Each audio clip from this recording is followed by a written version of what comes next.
She held on to it for decades, thinking it made her stronger, wiser, even safer. But at 70 years old, sitting quietly on her porch, she finally whispered, "I should have thrown it away years ago." And when you hear what it was, you'll look around your life and start wondering what you need to let go of too.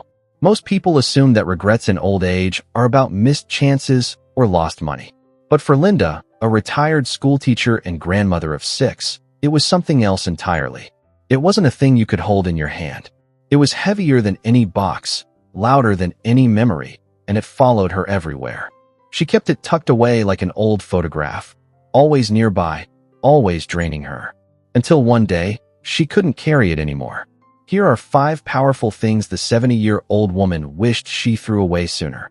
1. Grudges and unforgiveness. For a long time, she believed that holding on to pain made her stronger. She thought remembering what people did to her was a way of staying protected. Her sister had betrayed her trust over money, and a close friend had spread lies about her during a time she was already struggling. It hurt deeply. She never got an apology. So, she told herself she would never forget it.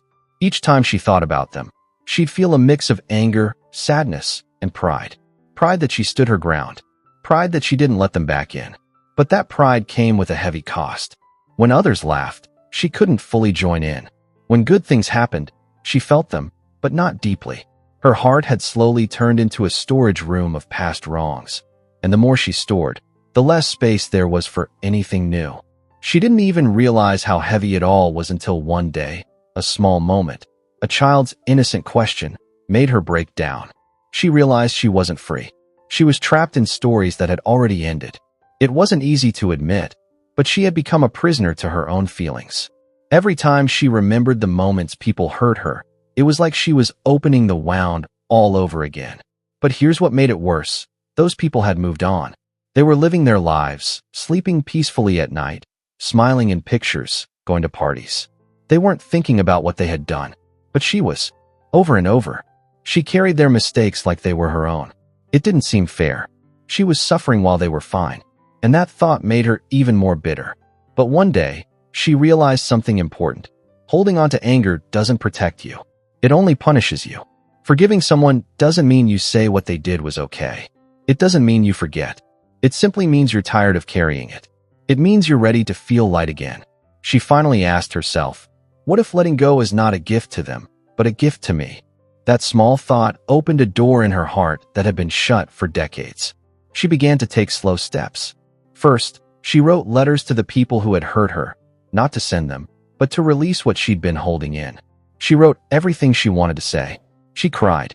She felt angry all over again. But then, she felt something else. Relief. She folded the letters and burned them one by one, not in hate, but in peace. Then she started talking to herself with more kindness. She forgave herself for carrying the pain so long. She didn't blame herself anymore for not letting go sooner. She learned that some things take time. Forgiveness isn't a switch, it's a process. But the moment she started, something inside her shifted. She felt lighter. She laughed more. She slept deeper. She even began reaching out to people again, not because they were perfect, but because she no longer needed them to be. She says now, at 70, that forgiveness is the best kind of freedom. And the biggest regret of her life? Not choosing it sooner. 2. The need to please everyone. From a very young age, she learned to put others first. If someone needed help, she'd drop everything. If someone asked her to stay quiet, she did. When people expected her to smile, even when she was hurting, she smiled. She didn't know she was allowed to say no. She thought being a good person meant saying yes to everything and everyone. So she did. She said yes when she didn't want to go. She said yes when she didn't agree. She said yes even when it hurt her inside. She didn't want to be seen as difficult or selfish. But each time she said yes to someone else, she was saying no to herself. Over the years, she felt herself slipping away. She couldn't recognize her own voice anymore. She didn't know what she liked or needed. All she knew was what others expected of her. Her life looked full from the outside, but on the inside, she was running on empty. It started to show in small ways. She felt tired all the time, even after a good night's sleep. She found herself feeling angry, but she didn't know why. She would cry while doing dishes or sitting alone in her car, and she couldn't explain it. At family events, she'd smile and joke, but something inside her felt hollow. She didn't realize it, but she had spent years ignoring her own heart. She'd buried her own dreams so deep that even she had forgotten them. When someone asked her what she wanted, for her birthday, for dinner, for her life, she honestly didn't know. She had gotten so used to making everyone else happy that she forgot how to make herself happy. It wasn't anyone's fault. No one asked her to lose herself. But somewhere along the way, she thought that love meant giving until there was nothing left. Looking back, she wishes someone had told her that love doesn't mean shrinking yourself. It means being whole and sharing that wholeness with others. It took time, but eventually, she learned to set small boundaries. She started saying no, even when it made her nervous. She canceled plans when she felt overwhelmed. She told people the truth when she couldn't help them. At first, it felt wrong, like she was being rude. But slowly, she noticed something amazing. The world didn't fall apart. People still loved her. In fact, some respected her more. And even more important, she started loving herself.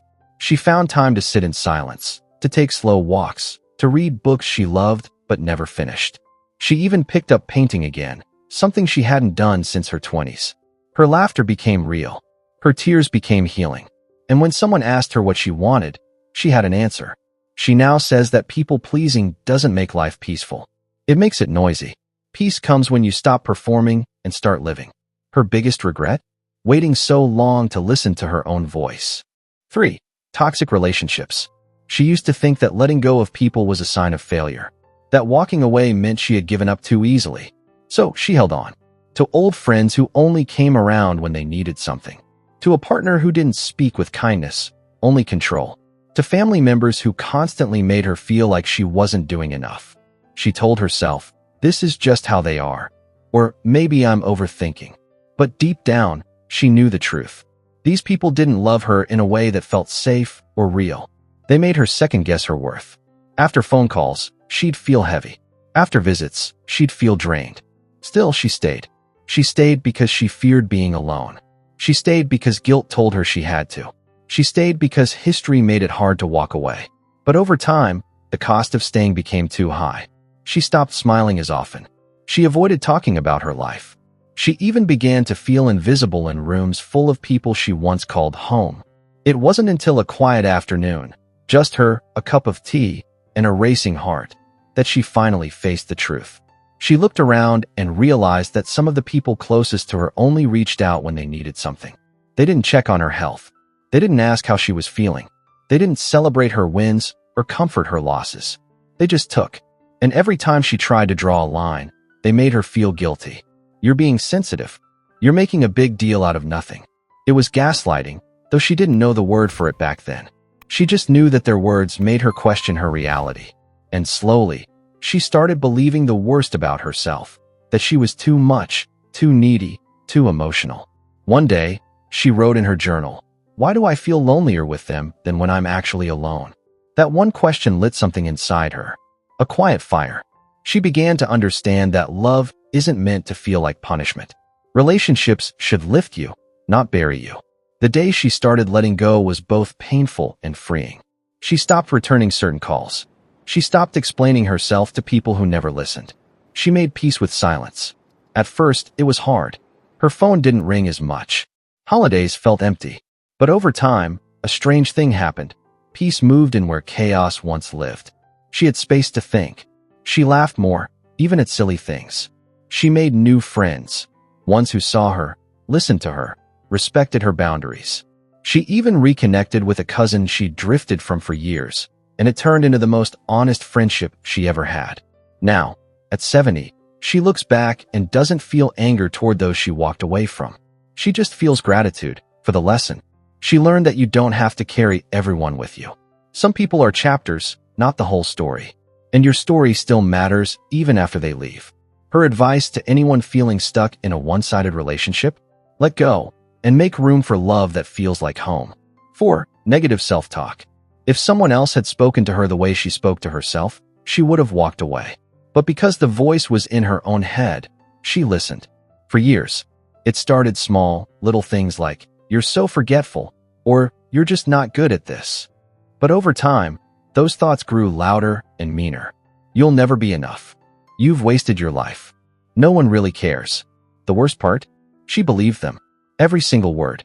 Whenever she tried something new, that voice would whisper, "You're too old now." When she looked in the mirror, it would shout, "You've let yourself go." She didn't even notice how harsh it had become because it was always there, playing in the background like a sad song she couldn't turn off. She didn't tell anyone how loud her inner critic was. She smiled, nodded, and got through her days. But at night, when everything was quiet, the voice came back. And it was cruel. What made it harder was how hidden it all was. To others, she seemed kind, dependable, strong. They had no idea she was battling thoughts that told her she was none of those things. She compared herself to everyone, her younger self, her friends, even strangers. She felt like everyone else had figured life out except her. Even when people complimented her, she found a way to twist their words into something doubtful. They're just being polite, she'd think. She avoided mirrors. She stopped speaking up in groups. She wouldn't apply for jobs or try hobbies that excited her, because deep down, that voice kept saying, "Who do you think you are?" And every time she failed, or even made a small mistake, it screamed, "See? I told you." It was like living with a bully that no one else could hear. One day, after forgetting something simple like her car keys, she muttered, "You're so stupid," out loud. And her granddaughter, just 8 years old, looked at her and said, "Grandma, don't say that about you." That one moment broke her heart and opened her eyes.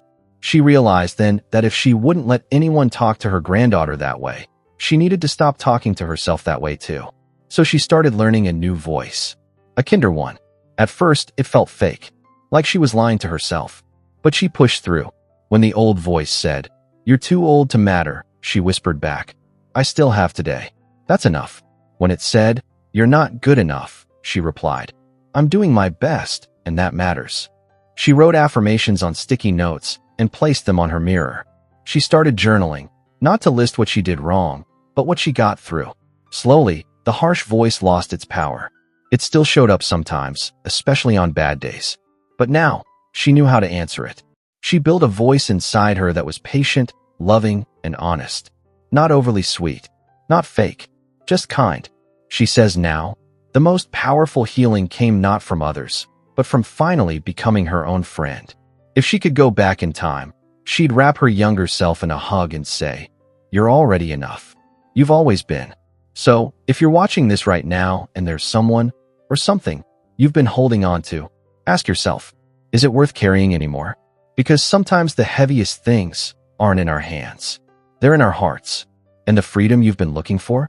It might just be one release away. If this touched your heart, share it with someone who needs to hear it.